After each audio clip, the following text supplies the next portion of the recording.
Well, first of all, congratulations. How are you feeling about a performance like that? Feeling amazing. That's a tough adversary in Brian Keller. He's very unorthodox, very strong, very skilled. But my coaches have gotten me ready, prepared for this fight. Is that kind of how you expected it to go? Yeah, 100%. Everything that we worked on in camp and knew that we was going to do, Alex and Chase and Mateus said, this is what he does, and just to prepare for it. But still, he was game. He was ready. He was hungry. So hats off to him. He was a great warrior attorney. And you pointed at someone. Can you talk to me about that right before the KO? No, I actually had him rocked, and I was trying to get him to kind of look like, and he didn't fall for it. So so I was like, shit, I'm gonna hit him hard. Make sure I finished him. I just kind of pointed to see if he looked over there. It was funny because I was with Uriah and all the Team Alpha Male guys last week for Song's fight, and we always used to call it the birdie. Uriah used to call it the birdie and then punch you. So it was just in my mind from last week hanging out with the guys. Well, it worked on me because I thought you were really pointing at someone. What did you think of him? I know you weren't in there very long, but was there anything about him that surprised you? Did you adjust anything? Yeah, he's a pretty veteran. He's got almost 40 professional fights. He's got some big wins over some, in and Brown world champion. And he actually beat my real good friend, training partner. He gave him his first loss as a pro. So this one was good to get back. Like I said, such a great guy, good team. I knew he was tough and durable, and just had to get him out of there. I know nothing's going to feel as good as winning the title, but where would you rank this amongst all your wins? I think any time you get a win inside the octagon is, it's up there. Especially you get to finish against a guy like Brian Keller. He's very dangerous. It's a very dangerous fight for me to take. I knew it was at stake with all that transpired from, the injuries and the setbacks, and the same with him. That's why I told him after, the fight, hey, you're a warrior. You worked your way back to here, and had a lot of respect for him. I know the MMA fans are brutal. What do you say to the fans that maybe counted you out? Oh, I've been counted out my whole life. Luckily I had an amazing mother, a strong mother that raised us and never let us quit anything. So just so thankful for her, the way that she raised us and the way that she, made us strong. Because this world is, it can knock you down and keep you down. But I've had that my whole entire life, and honestly, this camp and since I moved down here to Vegas, I've just been trying to grab momentum and get it rolling, get back to the top. And I finally got a great team. Alex Perez, Chase Pammy, Mateus Nakao, a lot of other guys that came in and trained with me that helped out a lot. What's different is from previous fights, or maybe just in my mind, is these guys truly care. They just don't show up and clock in and clock out. They're checking on you, making sure you're getting your physical therapy, your mental's right, your body's feeling good. But also they're coming in here and just giving me work and the best work, and really putting myself above them. Those guys are a phenomenal team, brothers, coaches, mentors. I'm so proud and thankful to have them in my corner. This last 8 weeks has been amazing. We've had a hard training sessions. We just stayed, consistent and stayed in the moment, and just look for the next best thing was coming out here and putting the game plan together and preparing like we did, and we got the win. I know you had a call already, but when would you like to get back in there? Would you prefer that opponent, or would you prefer to fight sooner? I would love to fight Davis and Figueiredo. I think that's a great fight. 2 former world champions now at the bantamweight division. That's a fight that should have happened years ago. I was obviously taken out from COVID. But flyweight is not my weight. Bantamweight is. I feel really good here. So I love that fight. I talked to Sean about it. He's all for it. UFC 300, I think that would be an amazing card to put us on, and something that excites me, gets me hungry, gets me motivated and driven to go on there and face one of the best flyweights that came up to bantamweight, former world champion, like I said. And we're both on our way back to the top. That's what we want. That's why we're in this sport, is to be the best. And I think trailblazing through him puts me right to the top. Thank you. Cody, right here. Before your last fight, a lot of the narrative that you would bring up, especially in the media today, was you wanted to get momentum. Momentum was the big word you kept bringing up. So since then, a lot more injuries and stuff. You had to, you're on the shelf again for a bit. So what was the last several months like for you, given you got the momentum back and then you hit another speed bump before the Bautista fight? That's just life. That's how it goes. Look at my career. I was 6 fights in the UFC, world champion, 11-0. I had an amazing transcend to the top. Some people don't ever get that position in their life or their career. So I've been there, and I'm forever grateful for the opportunities that the UFC has given me, the learning lessons, the ups and downs. Like I literally grown in here so much, and to be a veteran of the sport, 32 years old, to obtain what I've been able to do, and still have so much left in the tank. Just excited. It's the Ultimate Warrior is just excited for the momentum that I have now going into 2024. Big call out with Davidson, Big Fredo, matchmakers and fans. I think everybody in the media can get behind that fight as well. So hopefully, we go in there and get that signed and get ready to go in there and test my mettle against him. And I know a lot of the narrative in this fight is like, new team and you're in Vegas now and everything, but there's a lot of alpha male guys on this card, like, Emmett and Fielder here. So what was it like being in fight week, seeing them, and you're not directly involved, but I know you still consider yourself to be a part of that team. Oh yeah, those are my brothers. Those I'm forever grateful for Team Alpha Male Uriah Faber, what he's built out there. I was just a young kid lost, just trying to find my way, and I stumbled out to Sacramento, California, and Uriah took me under his wing, and I was able to make it 5-0 in the UFC, got to the UFC, and trailblazed to the top. I would not be here without those guys. Danny Castillo, Chris Holdsworth, Michael Milan. He's had an amazing career himself. Team Alpha Male, I love those guys, but here it's I got my niche. Like I said, it took me a little bit to find out who truly cares about you and who wants to succeed and wants you to win. But the momentum is everything in the sport. Anything in sports, obviously momentum.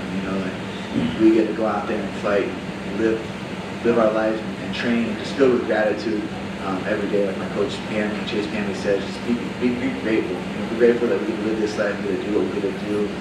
So just being humbled every day with these guys, and just knowing we're working on silence, but we're working hard, and we're coming back to the top. We see the ice around your leg, and even in your post-fight interview, you said that you came in with a good game plan. You was kicking your legs and everything. So during the fight, when you started to go attack your leg and you were circling away, did something in your mind like, oh, you've done your homework. I know what you're trying to do. I think he found success with one or two leg kicks early on. When I checked the kick, that's why I had the hematoma of the ice around my leg. A lot of these guys, I think that they get in there and they don't realize how fast that I am, and not only how fast I am, how hard I hit, that they whatever they can do to try to slow me down with speed.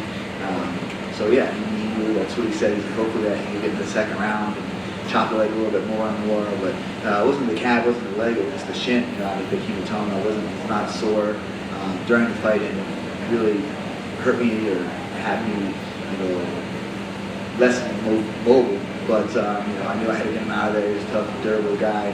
I know once after I landed the elbow up to the clinch that it was a little bit different in his eyes. He didn't press us forward much. He was dropping his hands a lot trying to land that low leg kick.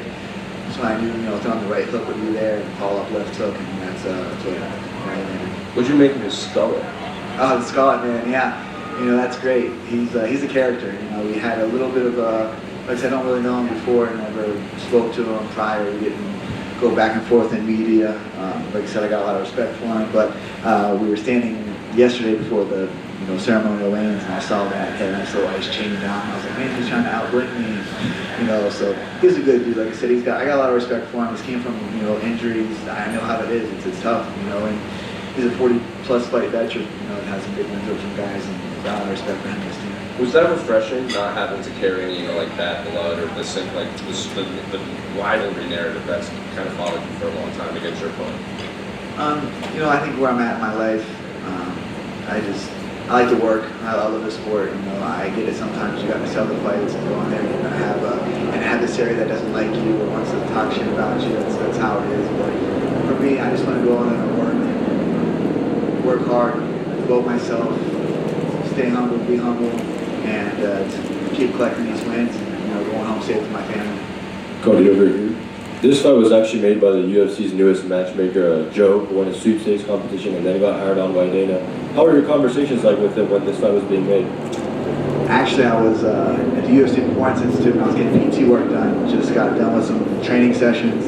Like I said, I had to pull out my fight previous, so I had to get some injections. And I tear my knee, tore my hip, and tore my back again. So it was just a string of events that would just really had me down and out. But I sat back and regathered myself and just control what I can control. Showing up, doing the work, doing the physical therapy, getting back in there, and lo and behold, Joe walks in with Forrest Griffin, and Joe asked for a picture, and I was like, oh yeah, of course, we chopped it up a little bit, very knowledgeable on mixed martial arts, and actually Forrest told me, hey, he's here for, he won matchmaker of the day, and so the light bulb went off in my head, and I was, hey, you tell Dana White that I'm going to fight December 16th.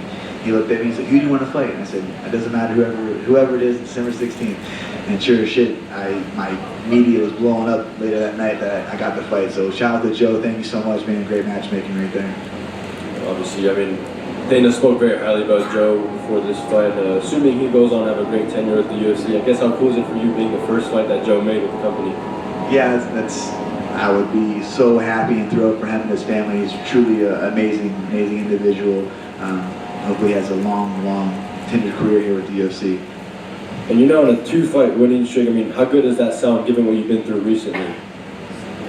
It's great, It's highs and highs and the lowest of lows in this sport, but you have to find that balance, You're never going to be too high off a win, never be too low off a loss. Just keep showing up, and things will work out. And you mentioned there that Sean Shelby likes the idea of you and Figueiredo going at it, but in case Figueiredo gets someone higher ranked next time out, is there like another name you'd like to face?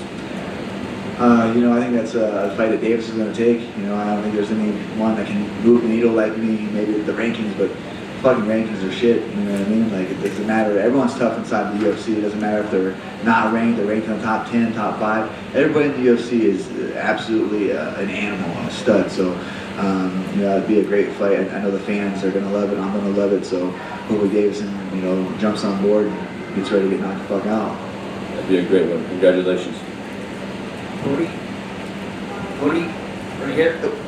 Your son got to see you fight and win tonight. How did that feel? That was great. I just FaceTimed him on the way here, on the way to talk to you guys. It was nice. It was emotional. I kind of said it to the guys in the back. I was with, like I said earlier, I had my new coaches and teammates, that we developed a great relationship over his last year that I've known these guys. But Team Alchemy was there, Danny, Chris, Joey, Emmett, Feely, Bulldog, all these guys. And I was like, man, they watched Kai grow up in the gym. And I literally had to take him to the gym all the time and bribe him with candy so he'd watch not run off the mats while we're sparring and training. So I was like, man, Kai's here. It's like he's here watching me for my first time. So kind of took me back a little bit. I'm not gonna lie, kind of made me a little emotional. These are memories that I want to make with my son. And I want to come home healthy for him, and I do this for him, have a better life. Opportunities, and I'm so thankful for the UFC to have this platform and I'm able to do so. The straight right hand you landed, was that something that you were working on in camp? Was that something that you felt he was susceptible for? Yeah, like I said, my coaches have made training so much fun, consistent, just fun, and being myself, like not trying to reinvent the wheel. I know what I possess, my skills, my speed, my power, my vision inside there. And we just honed the skills and worked on the camp, and that was them. That was all them. I just showed up and worked hard and believed in myself. And when I didn't believe in myself, they pushed me to keep going and just be consistent. So yeah, we knew I have a new striking coach, Mateus Nakao, amazing human first and foremost, but so knowledgeable. He's from Nova now, worked with Jose Aldo for so long, and he's just a pleasure to work with. And makes it so much fun. Makes it easy, so I'm glad to have him part of my team, and hopefully we ride this till the wheels fall off. Well, we know we're going to have some big right. Where do you think that will lead you into the division? I mean, he's ranked 7th or 8th right now, so right back there, I'm going to knock him out and go right to the top. That's why I'm in this sport. I'm not here to be runner-up or anything else like that. And I got good momentum, I got a good head on my shoulders, things are good, I'm so filled with gratitude. And I'm healthy, so let's run 2024. Are we going to be hanging with boys tonight in Vegas? Hanging with the boys, yeah. My son's waiting at me at home, so he's got a Christmas list, and it's very extravagant, And he's like, Dad, I got this, and this. And after the fight, we'll see if we're on the good list or the bad list. So it's helped me out all camp. I said, I don't know. Sienna's been calling and said you're kind of teetering on the line. He said, oh, I've been good, Dad. He goes, but I've been bad a little bit. He likes candy, so he'll sneak in the pantry and you'll see chocolate all over his face. He goes, I snuck in the pantry and had some chocolate, Dad, I'm not gonna lie. So I'm like, yeah, I know, Sienna tells me, So yeah, I'm excited to see him. I'm sure a bonus would help with that too. Yeah, that'd be great, man, get that bonus. Yeah, because he'll spend it. Congratulations, Cody. Thank you.